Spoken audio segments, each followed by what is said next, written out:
गीत संगीत एगो ऐसा दुनिया होखे रे बाबूजी जौना के लोग खुशी में भी और गम में भी गीत संगीत का सहारा ले लन। बहुत खुशी हो वहाँ भी संगीत का सहारा लिया जाता है, जहाँ बहुत गम हो जाता है वहाँ भी संगीत का सहारा लिया जाता है। संगीत ऐसा चीज है जौना में अले के बाद अपने के लोग बड़ा महफूज मालूम करे लन।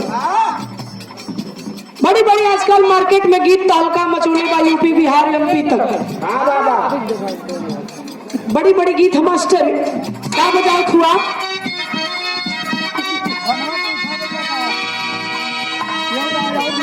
दोनों देवर ए फागुन के महीना में भौजाई बड़ा परेशान है ओकर तबीयत खराब हो।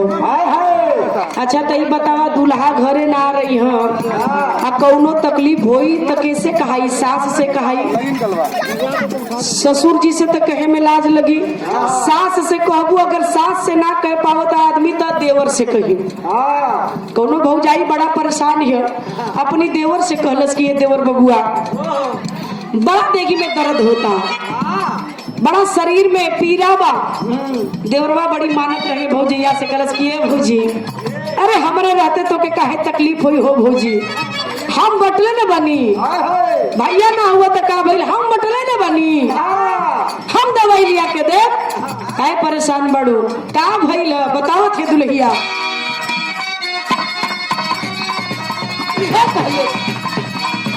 अरे तू तो दहिया पत्ता तलाई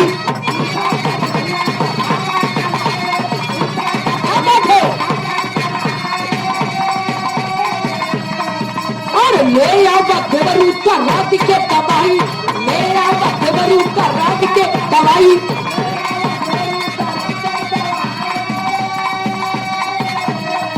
अरे दूधा तकिया पत्ता तलाई, ले आओ बदबरू का रात के दवाई। का कहले रहलू भौजी देवरवा मजाक करत है, कैसे तना तबीयत खराब है का कहले रहलू है बतावत ये का कहले रही सुना। अरे सूती गई सैया सरतिया चिपक के, अरे सूती गई सैया सरतिया चिपक के, ककरी भइल बा कमरिया।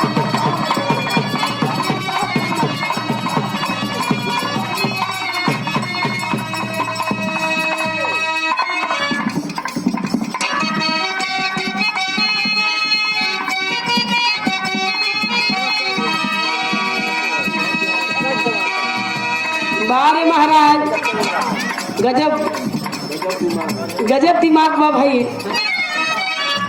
देखा कोनो लड़की के नया नया बियाह भइल, पुरानो बियाह होला का? अरे मर्दे हाल का बियाह भइल बटे, हाल के बियाह भइल बा, ससुरा गई आ ससुरा के बाद 4-6 दिन 10 दिन रहला के बाद जब भाई बाप गई विदाई करावे लगल नैहर खातिर तेकर दुल्हिया के दुल्हवा पकड़ के अचरवा रोवे लागल। कलश की का हो हमके छोड़ के चल जइबू?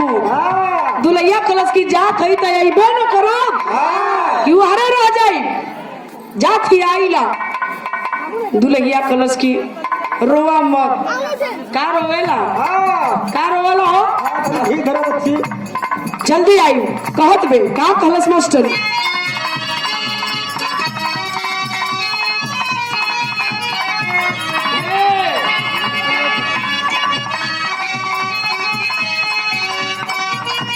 ये कहतियो नहीं हरी जाए के हम पहली तैयारी